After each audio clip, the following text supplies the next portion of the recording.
నమస్తే, welcome to సన్1 news.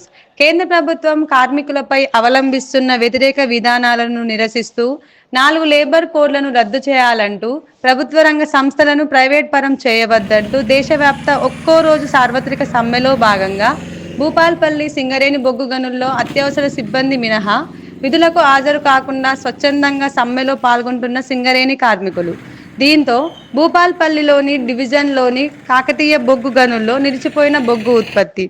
సమ్మె వల్ల సింగరేణి సంస్థకు 3 కోట్ల రూపాయల మేర నష్టం జరగగా 5,000 టన్నుల బొగ్గు ఉత్పత్తి నిలిచిపోనుంది. కేంద్ర నినాదంతో పాటిస్తూ అందరూ కూడా స్వచ్ఛందంగా బంద్కు సహకరించిన కార్మికులకు ప్రతి ఒక్కరికి ధన్యవాదాలు తెలుపుతున్నాము.